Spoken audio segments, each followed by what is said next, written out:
one reason why a lot of this kind of mid-level corruption is very difficult to solve in countries like Bangladesh is because when you go down to it, you find that everybody has something to hide.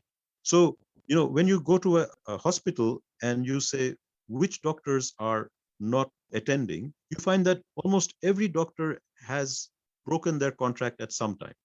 When you come to say, okay, let's have a formal process of punishment or sanctions, no one will come forward to give evidence because everyone has something to hide.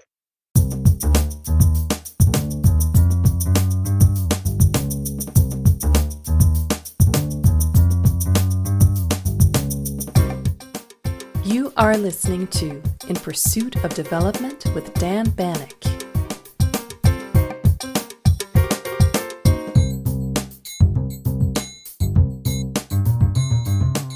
One of the dominant explanations for elusive development in many parts of the world is the negative role played by corruption in the development process. And many national and local governments, as well as international agencies, have spent considerable time and resources trying to come up with plans to combat the corruption menace. But anti-corruption policy has often been difficult to implement, and many well-intentioned efforts have had limited impact. Despite the challenges associated with researching the phenomenon, corruption has attracted considerable academic interest over the years. And one of the leading thinkers on anti-corruption, governance, and economic development is my guest this week. Mushtaq Khan is a professor of economics at SOAS, University of London, where he directs the Anti-Corruption Research Consortium. We discussed a range of issues, including definitions of corruption and whether they matter, the relationship between corruption and economic performance, the political settlements approach, and efforts to combat corruption in Bangladesh. I hope you enjoy our conversation.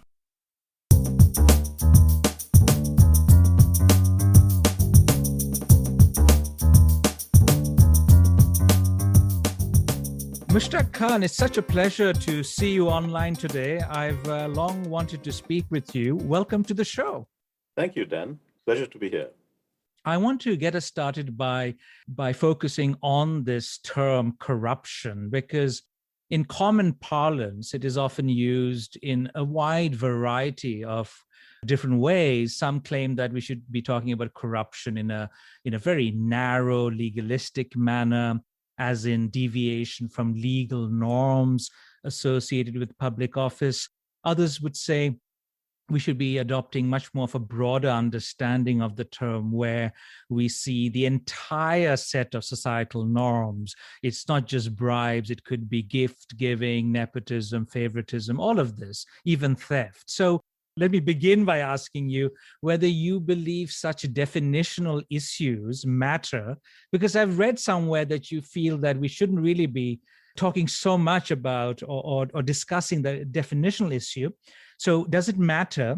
And how do you actually understand the term or phenomena that is corruption? I think that's a great question. And I think that sometimes it's actually not useful to limit ourselves to terminology and ask ourselves a more fundamental question, which is, what is the problem that we are trying to address? And I think the problem we are trying to address is the way in which in societies, people use influence or power in ways that are harmful to other people and harmful to the common social interest. And in a sense, so a lot of my early work was on this concept of rent seeking. And rent seeking is the activity that people engage in to capture benefits that they didn't have before. So the broadest definition of a rent is I have some benefit which I can get by some sort of activity of influencing, which is generally described as rent seeking. And that activity of influencing is, after all, what politics and society is all about. Except that sometimes this activity of influencing and getting laws changed or laws distorted and so on is against the public purpose. So a better way of thinking about it is what kinds of social activities, which are non strictly market activities, but are about politics, about influence, about connections, about networks, which harms the public purpose. But a lot of this actually doesn't harm the public purpose. Indeed, we would argue is actually integral to achieving the public purpose, right? So that into this discussion of the difference between value enhancing or developmental rent seeking and socially damaging rent seeking, which was really very controversial because people normally used to define rent seeking as always damaging.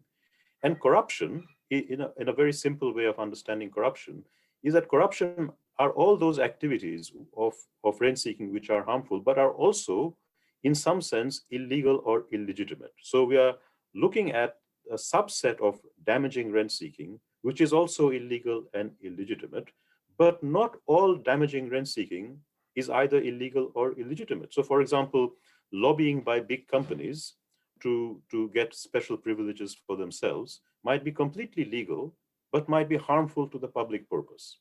So, so there are a whole range of issues here. One is that I think my real interest is in the harmful, socially damaging rent seeking. A subset of that is corruption, or clientelism, or nepotism, or other kinds of isms that one can describe. But I think we shouldn't get too hung up about the sharp distinctions between what is nepotism and what is clientelism and what is corruption. If we keep our focus on the main issue, which is when does collective activity or networking or influencing activity harm the public purpose and what we can do about it, then I think we are on a very strong wicket and we can all agree about what is the phenomenon that we are trying to understand. But in the context of developing countries, one of the big differences between developing and more advanced countries is a lot of the rent seeking is actually illegal because the systems haven't set up.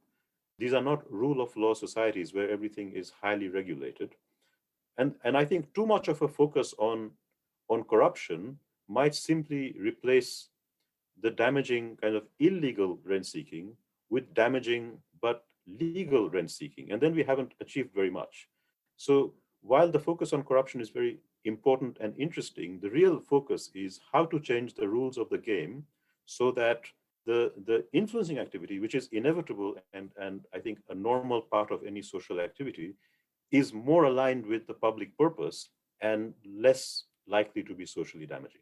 I agree with you, that sometimes corruption, there's too much focus, that it is often the usual suspect. And obviously, there's a lot of focus on why it is bad for economic growth, why it is bad for, say, it weakens political legitimacy, accountability. But there have also been people who've been arguing that corrupt acts can also be actually beneficial for development. And so I just wanted to pursue this idea or this point further, Mushtaq, whether it could be an important catalyst for growth in some ways, even though it is illegal.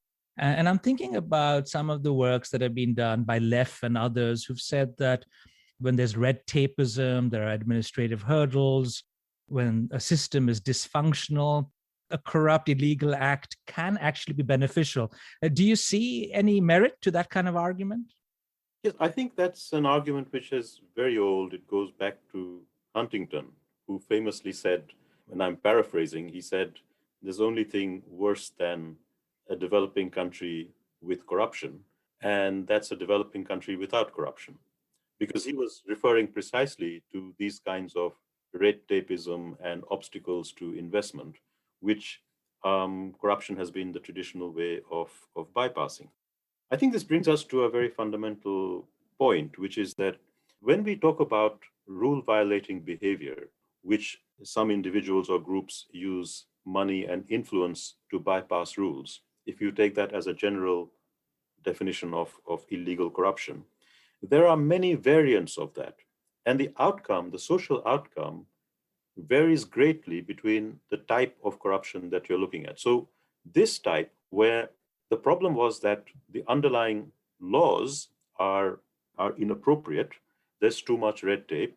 This is a very specific type of corruption, which in some of my work I refer to as market restriction driven corruption. So there's a market restriction which has no social purpose. It's just there because it's put there either by bureaucrats or politicians to rake some money in from the poor businessman trying to do business, or more likely, because no one's bothered to change it, because the people who are doing business in these countries have found very easy and comfortable ways of going around it by paying a little bit of speed money here and there. So this is one type of corruption where actually the corruption doesn't really harm development. But in fact, if you try to stop this corruption without changing the underlying rules, you would actually make things worse. But the solution is obviously not to allow this corruption to continue, or not even to stop this corruption while keeping the rules in place, but obviously to change the rules.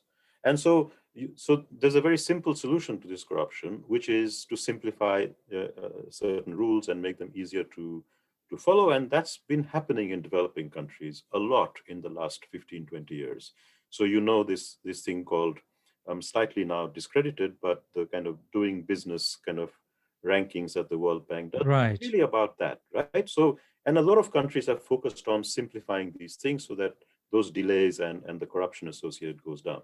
But my point is that this is really not the most important type of corruption. And Huntington Leff made a mistake in focusing on that too much. There is a much more important type of corruption, which is connected to the rent-seeking processes that I was talking about earlier, where the state or policy is trying to achieve something, at least formally. So, for example, the state might have a health policy or an education policy or an industrial policy or an environmental policy. On paper, that looks like a good policy. But then different parties who are affected by that policy engage in corruption or influence buying or lobbying or clientelism to have that law interpreted or applied in a way that benefits them. And the outcome of that is much more complicated. And usually the outcome of that is socially damaging. In other words, here it is much less likely that the corruption is developmental, right? Now, even here, there are some cases that you can find historically where there has been, for example, industrial policy. And one of the countries I looked at the very early stage of my research, 20, 30 years ago almost now, was South Korea. And South Korea in the 1960s was a country which had a very successful industrial policy. And there was a lot of corruption, but uniquely or almost uniquely, the East Asian countries are countries where corruption around those critical policies did not distort the policies and did not harm the social outcome greatly. Because what happened in those countries, and to some extent happens in China, is that the power of the state, and this comes to another concept that I have been working with, which is a political settlement, which is a description of the distribution of power between the stakeholders engaged in this bargaining over rents. In the East Asian countries, they have a very specific and different type of political settlement. They're different from each other, but they're different from most other developing countries. Mushtaq, in relation to, say, corruption and economic performance, what I really like in some of your previous work is that you've argued that, say, the economic forms of corruption and their effects are closely tied to the political forms of corruption. And what is particularly interesting to me is distinguishing between situations where corruption, as you were just saying, where corruption has impoverishing effects, from those where corruption actually allows rapid economic growth, which is what I suppose the South Korean example is very good in this context. So it seems that there are some forms of corruption or corruption scandals, irrespective of the amounts that are involved. Some of these undermine economic performance more than others. Is that how you see it? And that there are sometimes similar practices of corruption, but these have very different outcomes. And all the examples that you mentioned in relation to, say, both South Asia and also South Korea, is that some countries perhaps witness rapid economic growth, And this is because corruption can be offset by what you call counter-prevailing factors. Have I understood you correctly? That's right, Dan. So I think that the argument is that corruption is a bargaining which includes lobbying, which can include corruption, which can include nepotism and clientelism over policy resources that the state is trying to allocate to achieve some social outcome. So take industrial policy. Industrial policy is a policy where a state is trying to, or the political coalition in charge of a state, to be more specific, has a policy which is targeting resources to companies so that those companies invest these resources in building their capabilities, become more productive, and in the future, the social return in terms of extra jobs and taxes more than outweighs the short-term support that they're receiving from the policy. So that's the intention. Now, what happens as soon as you have these resources going, companies, individuals, unions, bureaucrats, bankers, all kinds of groups become involved in bargaining, in getting hold of those subsidies without the hard work of delivering the productivity growth, which can then justify the subsidy, right? So that's natural, that's going to happen. The outcome will depend on the bargaining power, interests, and capabilities of the different players here. So what happened in China in the 1980s or in South Korea in the 1960s was a form of bargaining over these rents, which I've described as profit-sharing corruption. So the state here had very high capabilities of enforcing its decisions, and it had a long time horizon. So when it gave resources to companies, it obviously would prefer if the companies shared some of the future profits from this investment back with the ruling coalition, and they were unwilling to tolerate inefficient companies or banks or investors getting these resources and then not developing their productivity, because that resulted in lower kickbacks to the ruling coalition over time. So if you have a long enough time horizon, and if you have the capacity to implement things, then the ruling coalition doesn't accept kickbacks which protect inefficiency.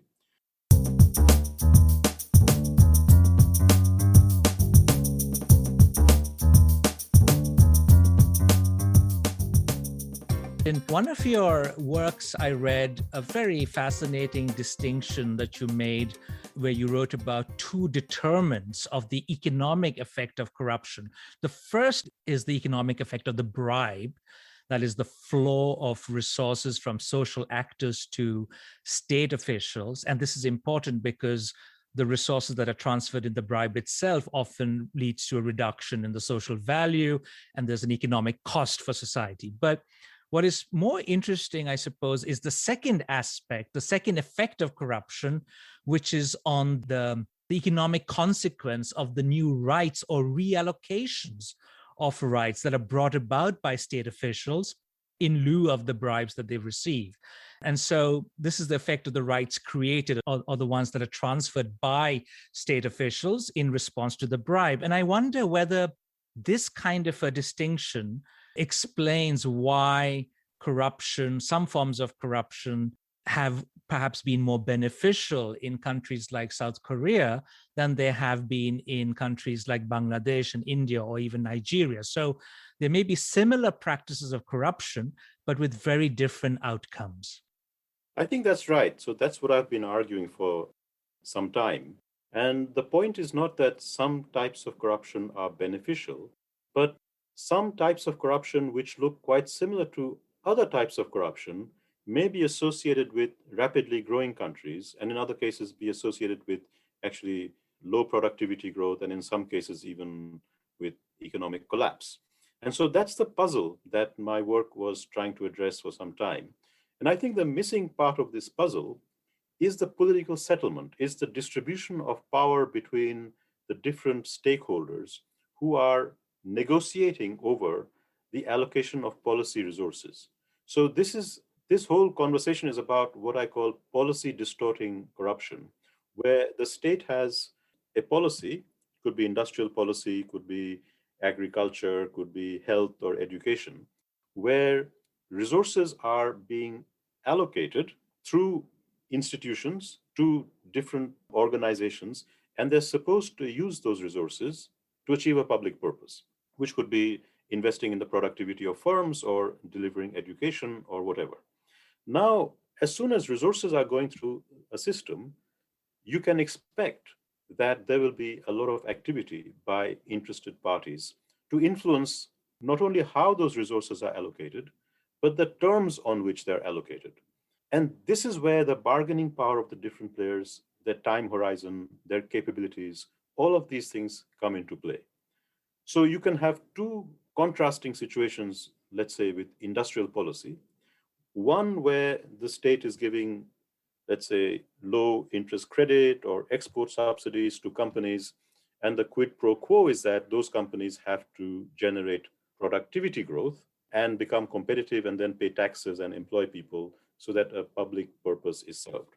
Now, if the state has very short time horizon, very low capacity to implement things, if the businesses on the other side have low capabilities, if they don't see a possibility of becoming really productive globally, then all of them might collude in capturing these resources quickly and sharing it between themselves so that you have infant industries that never grow up. You have a lot of industrial policy credit never being repaid. The banks start going bust. All of those things that we see in a lot of developing countries with industrial policy start to happen. And here, the corruption is policy distorting in a very bad way. And there's a high social cost, which is much bigger than the size of the bribes, because on top of the loss of the resources which are being paid as bribes, which could have been invested or whatever, you now have the much bigger loss of the social policy, the industrial policy in this case, collapsing and not delivering a benefit. In contrast, if you look at the East Asian stories, and I've looked at South Korea, but a very slightly amended story holds in China in the 1980s. Here you have states with a lot of implementation capacity. They have a long time horizon. You have businesses which realize very quickly that their best strategy is to actually raise productivity because they can't get the state to do short-term deals and make some quick money. Then what happens is that there is still informality in negotiation and corruption. But now what happens is that the bureaucrats and the state do not tolerate inefficiency. They do not support the companies which don't generate productivity growth. They take resources away from them and they give them to companies which have a better chance of driving productivity growth, not because they're nationalist or altruistic or not corrupt, but paradoxically, because those companies can give them bigger kickbacks over time. Because if you have a long time horizon, the more productive will generate more profits. And so what you have here is what I call profit sharing corruption, right? So here the state becomes, if you like, a kind of informal investor in the companies, and informally they benefit from the profits that these companies make.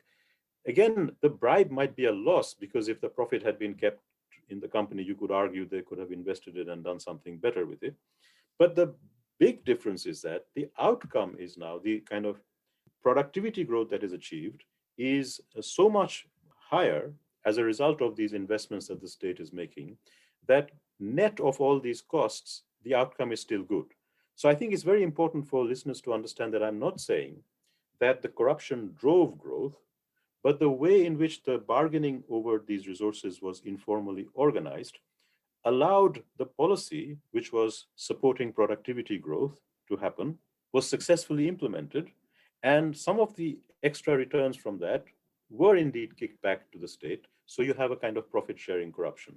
And the point is that this is not very easy to organize because you can't do that unless you have a very specific distribution of power between the players, what I've also described elsewhere as a political settlement. And the political settlement is not something that is a policy goal. You can't change the distribution of power in a country. You have to take the distribution of power as a very complex historical outcome, and you have to work within that. So I'm kind of critical of people who use the South Korean or the Chinese example to say that, look, corruption can live with growth. Why are we so concerned with it? I think we should be concerned with it because most countries don't have that configuration of power, the political settlement that you find in some of these East Asian countries. They're different from each other, but they're much more different from the rest of the developing countries, where the configuration of power is that the ruling coalition is much more fragmented. Therefore, they have very short-term interests. They usually lack a lot of implementation capacity, where businesses have lower capabilities. And so the interest between these competing, fragmented, and low capability entities is that those policy resources are then captured for immediate dissipation of the resource rather than investment and profit sharing. And so the outcome of industrial policy has been much worse. Very similar industrial policies with apparently very similar degrees of corruption have produced very different results across countries. So this is one of the areas that I've worked on. And the policy implication of this is that if you're in a Bangladesh or a Nigeria or an India, don't try to achieve what the South Koreans did, because you will not have that enforcement capacity or that time horizon. What you should be doing, what we should be doing, is redesigning our industrial policy so that the resources are now given in such a way that, knowing what the configuration of power and capabilities are, they're much more likely to achieve a good outcome. I think the political settlement framework does offer a very useful approach to understanding why certain very ambitious anti-corruption programs haven't even worked. You could have the best laws and yet they're not implemented. We'll return to some of these countries that you mentioned, like Bangladesh and India, slightly later, Mushtaq. I was reminded of the Chinese example, of course, when you were answering my previous question. I was reminded of a recent discussion I had with Yuan Ang, who's written this fascinating book on China's Gilded Age. And her major argument was, of course, that, and she says corruption is bad, but at a certain point of time, it is the access money that in many ways explain why China was able to grow as fast as it did. And it is very similar to this political settlement argument that it was a bit of win-win for both influential politicians who used investments by certain corporate actors, the creation of jobs to further their political careers, while there was also all of these other things happening, benefits for the company. So access money was crucial. I was also reminded of this one article I read many years ago by Pranab Bardhan, who suggested that maybe certain types of bribes are more effective than others. And I think he said something like the centralization of bribes is crucial, that in, say, Indonesia, it was centralized, that it was much more effective in terms of overall economic growth in the country, whereas in a country like India, it was decentralized, it wasn't very effective. So what you're basically saying is that some types of corruption have more beneficial effects on growth, right, than others. And it depends on the political settlements and the nature of politics in these countries, right? Yes, so I think people have observed for a long time that corruption seems to have different effects in different places, and they have given different types of explanations for why that might be the case. And I think that these different explanations are each slightly different from the other. So I think that what I'm saying is that you really need to take seriously the configuration of power, which is holding power. That is, what is the bargaining power of the different parties negotiating over a rent, negotiating over a policy resource. And I think this is distinctive in my approach. So I agree with Yuan Ang's analysis of China as China, but what she calls access money is what I'm calling the productive use of policy rents, right? Now, the point is that those policy rents have been subject to corruption in other countries, where, if you like, the access money type of corruption has had extremely damaging effects. So access money in India or in Bangladesh or Nigeria is where collusive businesses get engaged with politicians or bureaucrats and pay them to form policy or give them resources in ways that benefit them. So it's a form of access money, but the outcome is really damaging for society because they form effectively monopolies of different sorts and distort the market. Why that didn't happen in China to the same extent, and why the mix between productive and unproductive was much more positive in China, has to be explained by the specificities of the Chinese political settlement, the organizational structure of the Chinese Communist Party, the way in which it controls in a pyramidal way the implementation capacity of the ruling political coalition is different from any other country of that size, or indeed any size. It's the product of decades of very, very costly and bloody revolutionary struggle, which created a kind of disciplined political organization, which I think is unimaginable in a Bangladesh or a Nigeria. So I think that's where people from those countries like Yuan Ang or others who are writing from South Korea often don't see the real specificity of their context and how different it is from others. And the same access money in a Bangladesh is usually extremely damaging. It's not what drives development, it's often what blocks development. So I agree with that analysis for China, but I think the real challenge is what lesson do we learn from that in Bangladesh? And I think the lesson which I'm sure Yuan Ang doesn't want to give, I know that because I've discussed this with her recently, she doesn't want to say that access money is always a good thing. Indeed, she's saying it can be extremely damaging, except that in China, it was mostly not so damaging. So the real question is, why was it not so damaging in China? Why is it so much more damaging elsewhere? And in that elsewhere, what do we do then? And that's where my work on designing the policy in such a way that the powerful players in that country can't capture it in an unproductive way becomes such an important thing. So, Mushtaq, the first thing I'm thinking about now is, of course, the difference in political systems. We're talking about democracies, however imperfect they are. We're talking about lobbying. We're talking about very many political actors, political parties, all competing, aligning themselves with corporate actors, getting campaign financing, all of these things happening. There are all of these groups that are struggling to claim rights and to ensure that their needs receive political attention, which is very different in a country like China. So is it the political system that we should be focusing on? Is it a democracy versus non-democracy kind of issue? No, because the political system also works in a way that is underpinned by a configuration of power.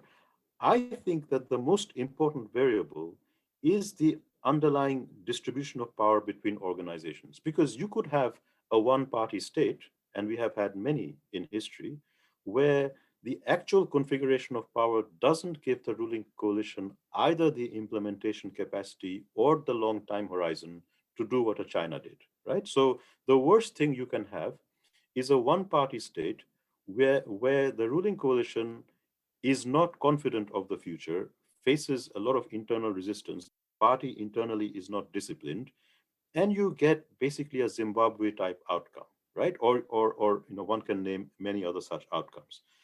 So it's not the political system.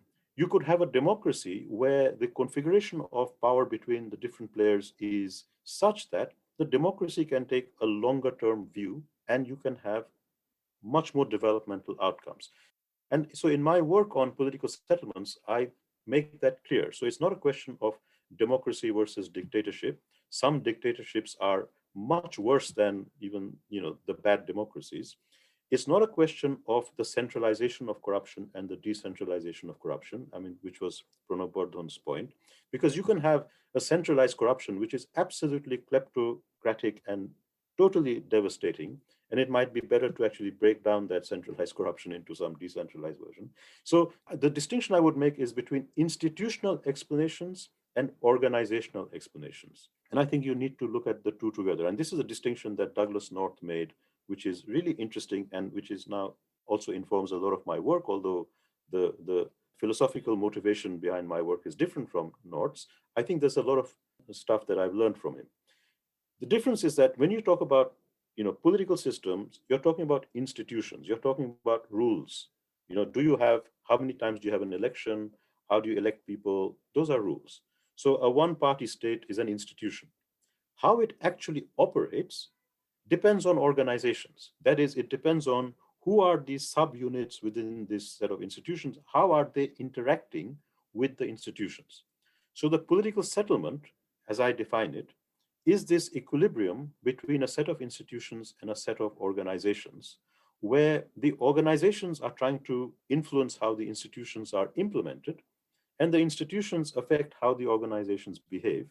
And through that interaction, there is a distribution of rents. And if that distribution of, or you can think of it more commonsensically as a distribution of resources across these different players, and that equilibrium is the political settlement, right? Now, so you can have a set of institutions which look quite similar, like industrial policy, but one industrial policy will be very different from another industrial policy because the players, the organizations, the firms, the bureaucratic networks, the political networks are differently constituted and have different power.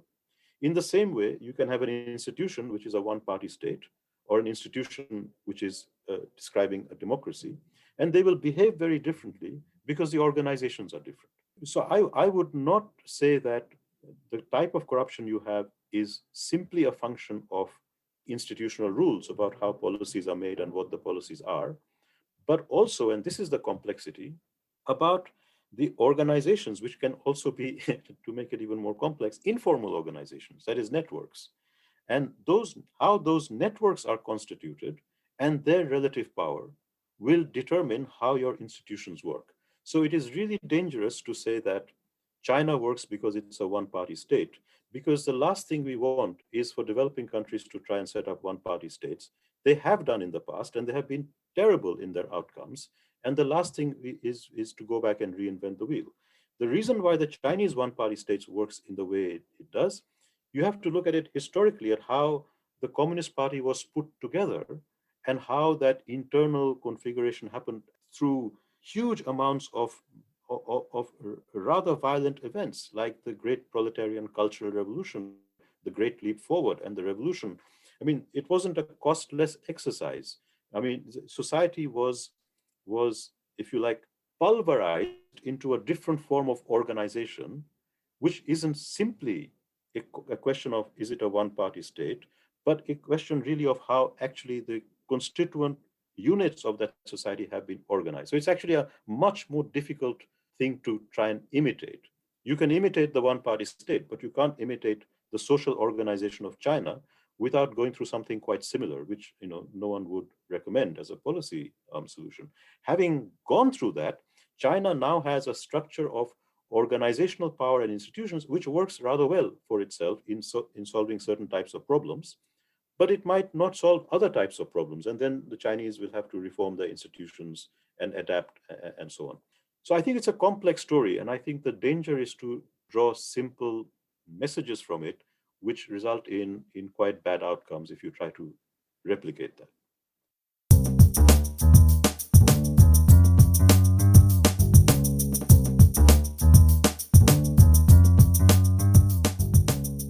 Let's move on to Bangladesh. It has in recent years been described as some sort of a paradox that Bangladesh has achieved sustained economic growth for the last couple of decades. It has reduced poverty. There's been a return to democracy, more investment, confidence in the private sector. The country is no longer dependent on aid. And a lot of people associate Bangladesh with the textile and garment industry, millions of jobs. The sector has become globally competitive. There's a lot of talk about innovative work being done by NGOs that have ensured that aid actually has had a positive effect on poverty. And yet there are all of these governance and corruption related challenges. Even though there's been a return to democracy, there have been elections, it is still a highly polarized, politically polarized society. And I find it particularly interesting in some of the work that your organization or the ACE group has been doing, and also in your own work, is highlighting the fact that Bangladesh has actually had very strong anti-corruption laws. But like in many parts of the world, in many other developing countries, you could be very rich in policy, but implementation poor. So the question is that really the correct picture? Is it the implementation of these laws that has been weak, or is it just the laws themselves that have been flawed? Because I do read in some of your work, Mushtaq, that the big problem is perhaps that anti-corruption efforts have been highly politicized. So what is it? Is it bad policies? Is it bad implementation? Is it both? Or is it just bad implementation? Great question. So I think anti-corruption is like any other law. It's, if you like, a set of rules. And how those rules are implemented depends on the distribution of power in society, and who has the interest to actually enforce those rules will determine whether those rules are enforced. So what is true for industrial policy is also true for anti-corruption policy. Now, one of the kind of observations of the political settlements approach is that one difference between levels of development of capabilities in society is that in a society where capabilities are very broadly dispersed, you have actual real effective demand for a rule of law, because you have many organizations in society which have capacity to engage in complex productive activities and to interact with thousands of other organizations on an everyday basis. And when your society is structured like that, all these powerful organizations will demand a rule of law, because without it, they can't negotiate and organize all their contracts, right? So then this is what North Wallace and Weingast in the open access order was also saying, using slightly different language, that you need to have quite a broad distribution of capabilities for what they call an open access order and what I would call a rule of law society to emerge. Basically, a rule of law society means a society where not only do you have rules, not only are the rules enforced, but they're also enforced on the powerful. And the reason why rules are enforced on the powerful is because the powerful are very broadly dispersed. There isn't just one tiny group of powerful people. And when there's a broad distribution of power, the checks and balances is that no powerful group will want some other powerful group to get away with it, and they will insist on the enforcement of rules in a way that we saw, for example, with Trump when he was trying to break the rules. There were many other groups in America which saw that as a threat to them in the long run, and therefore they tried to stop it. And in this case, it was successful. Now, if you look at a typical developing country, and Bangladesh is no exception, you have rules, the rules are enforced, but the distribution of power is still not that broad-based that it is enforced on everyone equally. And that's basically, it means in the language of political settlements, I would say they have rule by law, they don't have rule of law. So which laws are enforced and on whom depends on the configuration of power between the players in that context. And so when you have a small number of players who are powerful, they actually don't need a rule of law. They can survive quite well without a rule of law. So if you have a country with a small number of powerful firms, they know each other, they know the businesses, they know the politicians, they know the bureaucrats. So if I'm a corrupt business and you're a corrupt business, and I know that you're a thief and you know I'm a thief, I can still do business with you, sell you my cement, and if you don't pay me, I can get informal pressure from the police, from the law courts, or just the mafia. I can hire some people to go on a motorbike and get my payment. And since you know that, you will actually make the payment. In other words, the enforcement becomes informal. This is no longer possible if I don't know you, because there are 10,000 people like you and I'm going to select the cheapest one. Then I need a rule of law, because then if you don't pay me, I need some way of enforcing it, which I can't use anymore because I'm one of many powerful players. So I think there's a very simple explanation. Of course, it's much more complicated and there are many more factors, but I have a very simple explanation. So if you want to understand which laws are enforced in Bangladesh, and as you said, we have anti-corruption laws, they are enforced, but they're universally enforced on the opposition parties, right? And that's because when you try to enforce this on the ruling party, of course, the distribution of power between the enforcement agencies and others is such that this cannot happen. And the broad social distribution of power doesn't demand a rule of law and cannot enforce a rule of law, so it doesn't happen. This is not surprising at all. The more interesting question is, why does Bangladesh work at all? Why are there sectors which are working reasonably well? Why is it growing? Why is this investment? And to explain that, I go back to the political settlement and the organization of power in Bangladesh. And just like in China, there was kind of a very traumatic event, which at that time was very costly, but in the long run had unintended consequences, which are extremely good. In Bangladesh, the defining moment of Bangladesh was the 1971 conflict, the War of Independence, the Civil War, whatever you call it, right? That event actually mobilized huge sections of society in a way that they hadn't been mobilized before. So if you look at it historically, East Bengal was the boondocks of Bengal, right? So when it was British India, most of the industry was in West Bengal, in what is now the Calcutta Hooghly Basin, and East Bengal was the peasant economy. When it became Pakistan after 1947, most of the industry was in West Pakistan. Most of the administrative power was in West Pakistan. East Pakistan was again the backwater growing jute, exporting jute.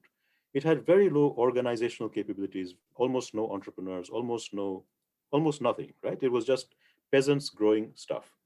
What happened in the War of Independence is that suddenly society became mobilized around an injustice that there was an election and the election wasn't honored, and we all know that history.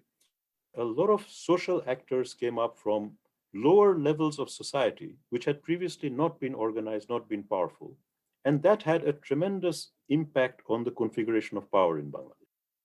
One of the things that I was thinking about when you were mentioning the problems in Bangladesh in terms of enforcing these rules is this rather famous bridge that is under construction, the Padma Nodi Bridge, I think, is a Padma Bridge. And that is, I suppose, an illustrative example of how, say, doing or attacking high-level corruption in that current political settlement of Bangladesh isn't going to perhaps work. Because if I remember correctly, there were some high-level politicians and ministers who were accused of corruption by international agencies. I think the World Bank was involved, but not much happened to it. And so how do you see that? Is it a good example of why one should be perhaps pursuing other types of strategies, as you put it, more incremental strategies, perhaps even involving local communities to monitor development activity?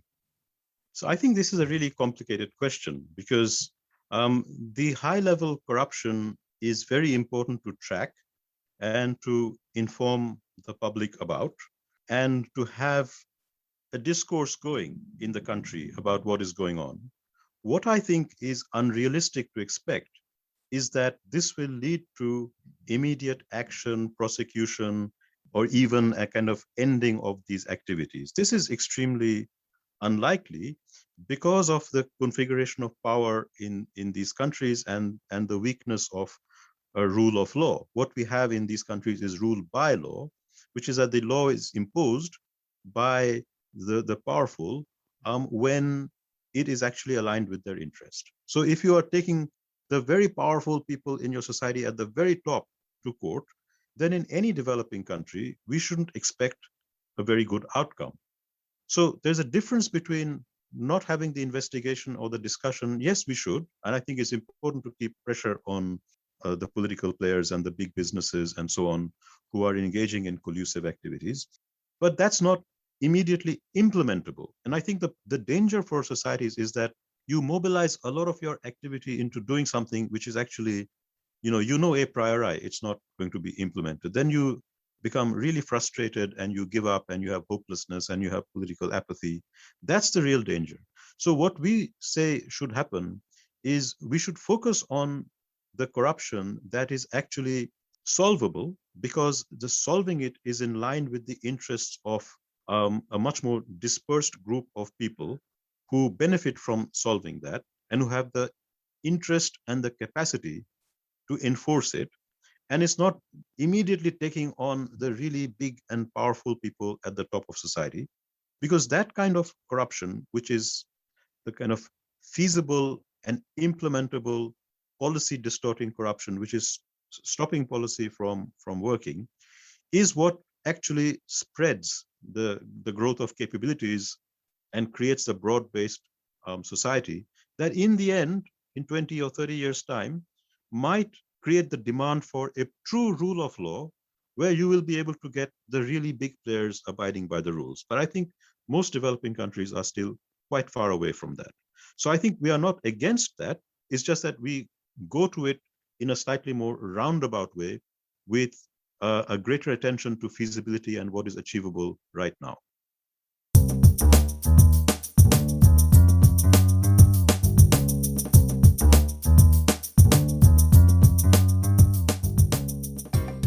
So rather than, say, a top-down approach, would it be more effective to apply much more of a bottom-up approach to actively involve local communities to monitor activities?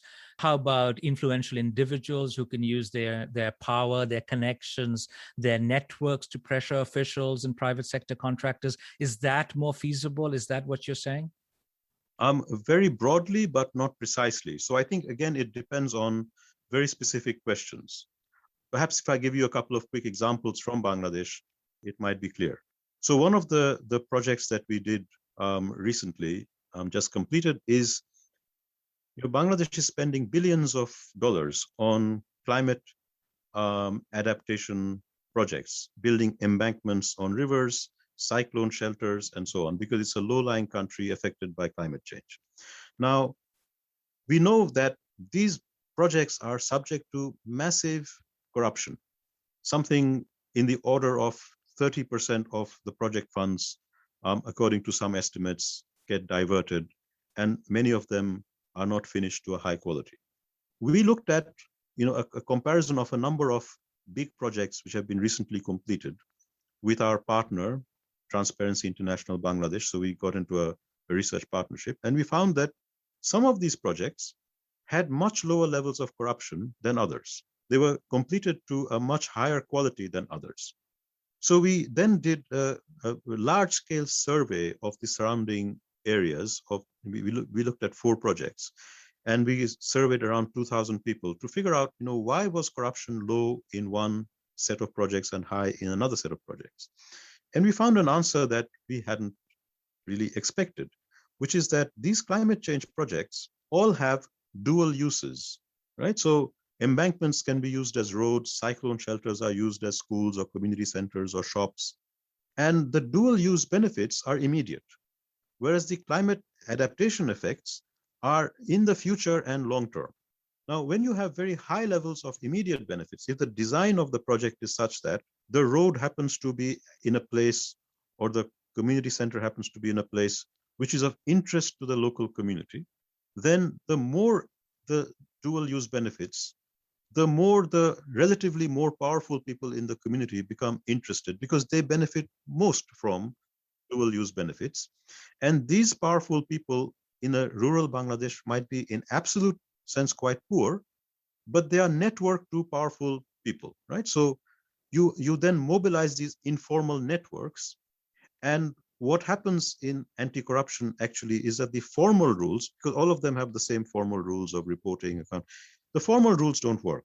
But the informal, when the local powerful, landholders and business people, they want that road to be built properly, they sit in the tea shop and have a conversation with the contractor.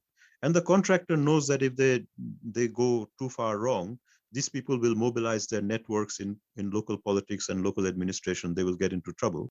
So by creating a check and balance between the powerful, you actually contain corruption much more successfully through this informal mechanism than the formal mechanism of reporting, accountability, town hall meetings, all of which happen, but they happen in a very tokenish way as a tick box exercise.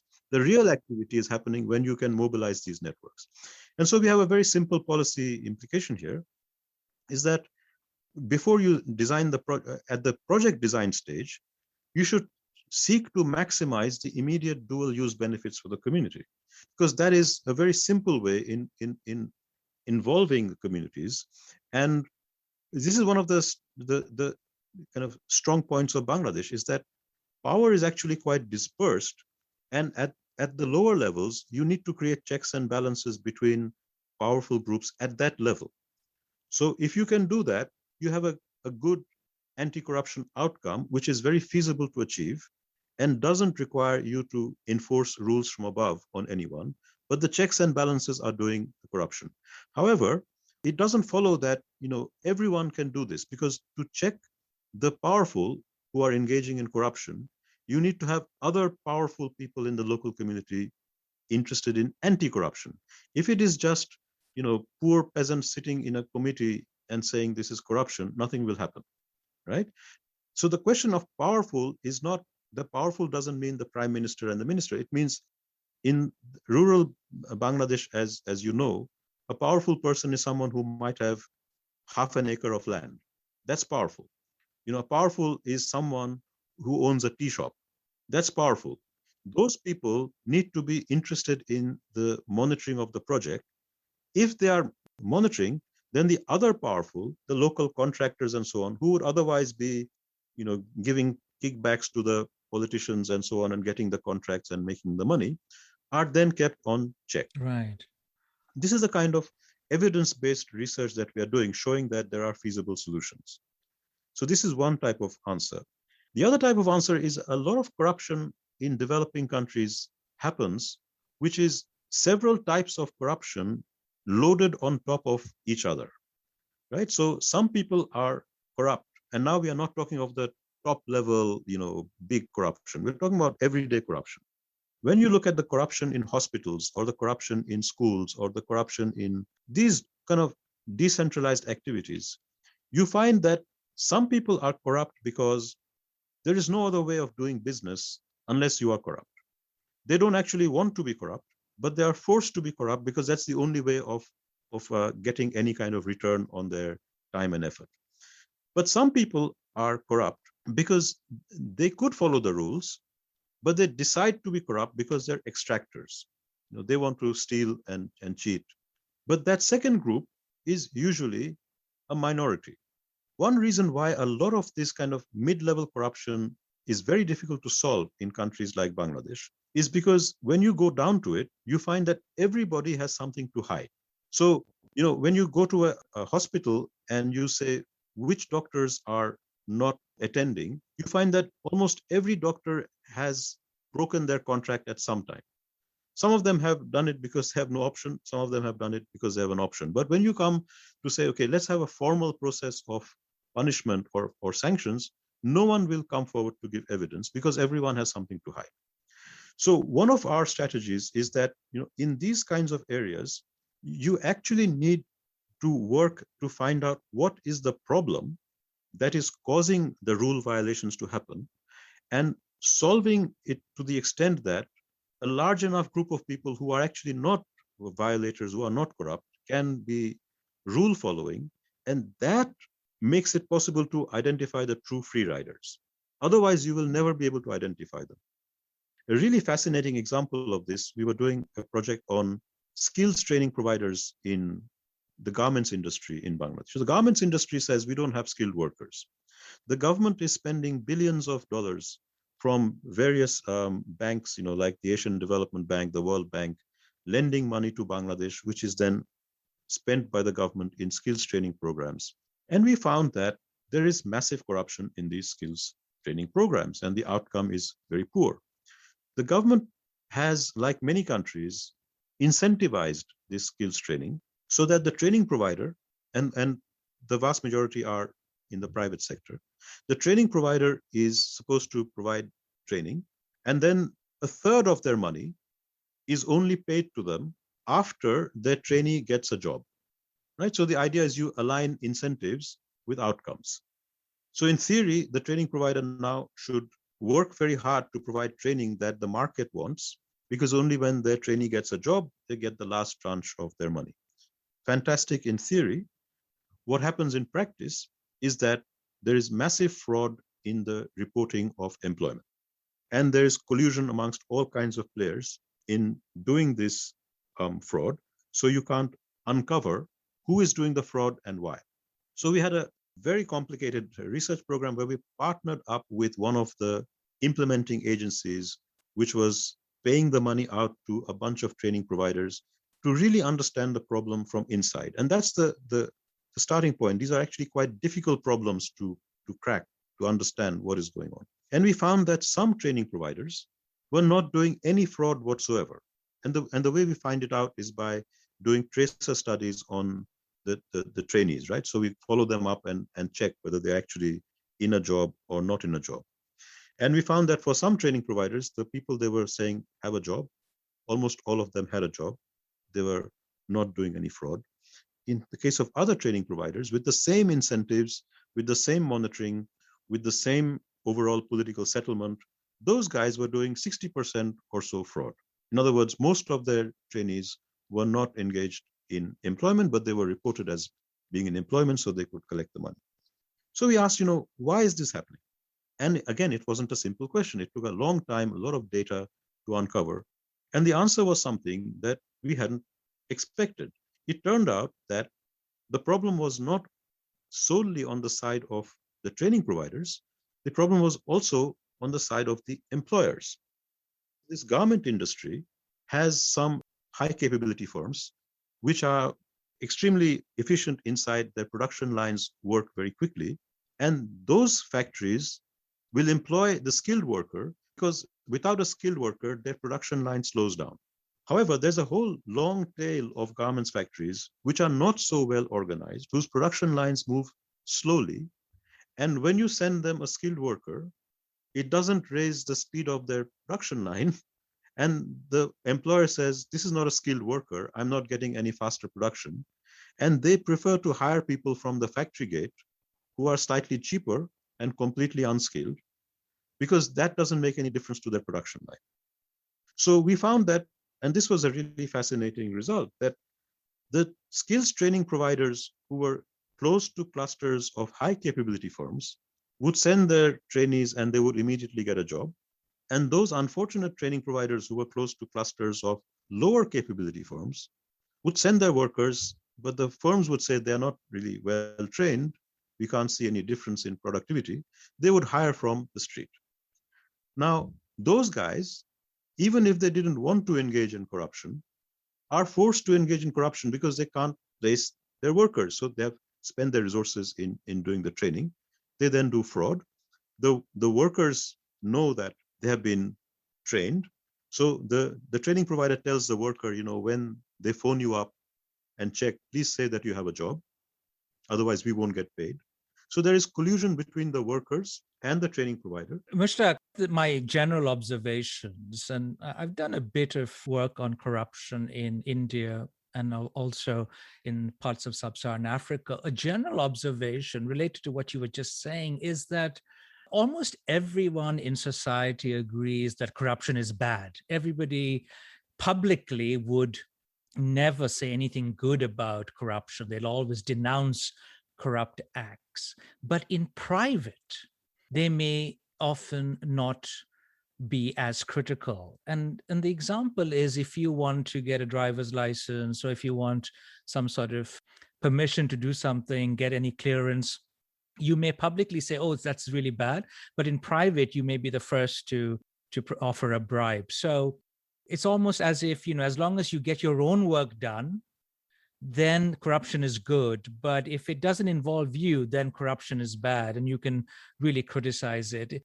You would have a lot of discussion within the local population. Everybody's saying how bad corruption is, and yet nothing is done. So my question really is there something there in which, how we are as individuals perceive corruption, that we may be very critical of it if it involves some official, but we are not very critical if it benefits us? Absolutely. But do you want me to finish what I was saying and then come to this? Sure. Yeah, because they're actually quite closely connected. So what we found in the end was that the training providers who were located near low capability firms were engaging in corruption because there was no other way of them doing business. So there's a very simple policy conclusion that follows from here. And that's also based on experiences in Bangladesh, which is that the government or the development partners should not just invest in skills training, they also have to invest in raising the capabilities of the firms, which is actually a very simple exercise in advising them about how to set up their internal production lines and quality control and timekeeping so that the production line moves faster. As soon as you do that, important chunk of corruption by the skills training providers disappears, and you have a real win-win. You have a win-win because now your skills training investment results in productivity growth, potentially higher salaries and more jobs.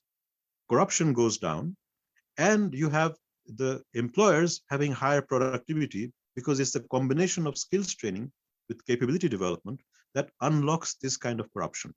And when you still have some residual training providers who are still corrupt, then the others will easily identify them, and you will have that peer group pressure, which is the best kind of check and balance against corruption.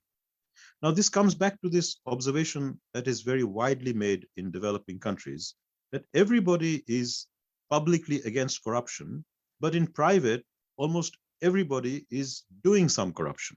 And this is really at the heart of the exercise that we are carrying out, because that is actually true. Because for most people, the process of finding a rule-following way of getting things done is so difficult and time-consuming because the system has been set up in the wrong way. And sometimes, of course, the issue is that there aren't enough resources, and that you can't do anything about. So you're a poor country, you don't have resources, so things will not work as rapidly. But there are a lot of areas where the system could be improved, but it is not, because it is assumed that anyone who wants to can always find an informal way of working your way around that set of obstacles. The skills training is a very good example of that. You have a system that everybody knows that actually, however much effort I put into my skills training, is very likely my trainees won't get jobs. But they also know that I can falsely report high levels of employment, and everybody knows that this is being done by everybody, so nothing will happen. The problem is that the unintended consequence of that is that you are not identifying the real social problem here, which is the low capability firm.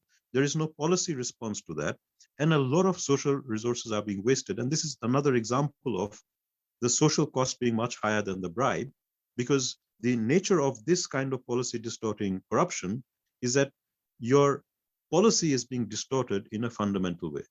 So all of our solutions are incremental in the sense that sector by sector, activity by activity, we are looking for solutions where people who don't want to engage in corruption can find a non-corrupt way of doing their business, making their profit, or meeting their doctor, or whatever it is that they're trying to do. Or in the case of the skills training provider, getting paid after they have done their skills training work. Because once you do that, and only if you do that, will you have a bunch of people in that activity who say, actually, we are following the rules, and look, we are profitable and we can make money and we can get done what we need to do. And that is when the peer-to-peer, the horizontal pressure for getting rid of the free riders really begins to bite. And I think this is the real difference between anti-corruption in more advanced countries and anti-corruption in less advanced or developing countries or least developed countries. Because in the latter, the peer-to-peer pressure completely disappears. Because at the level of the activity, no one is pulling you back into the queue because everyone is breaking the queue. And no amount of external enforcement from above will work at that point. External enforcement only works if 90% or 95% of people are already following the rules. Then the 5% who are not following the rules will be identified by the 95%, and the external enforcer just comes in and sanctions them. The problem in developing countries is that 95% or even 100% are not following the rules. They're breaking it for some reason or the other.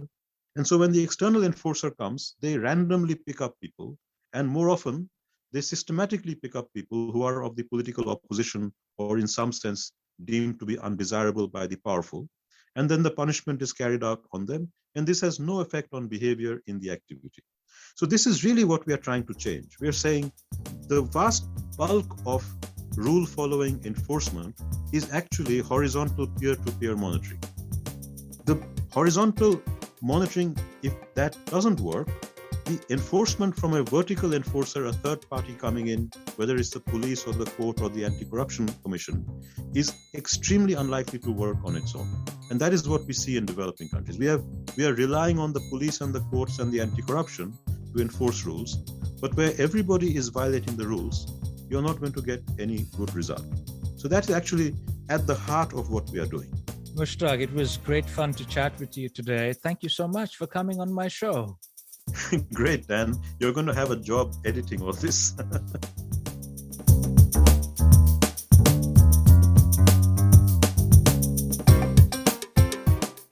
If you enjoyed this podcast, please spread the news among your friends and share it on social media. The Twitter handle for this podcast is Global Dev Pod.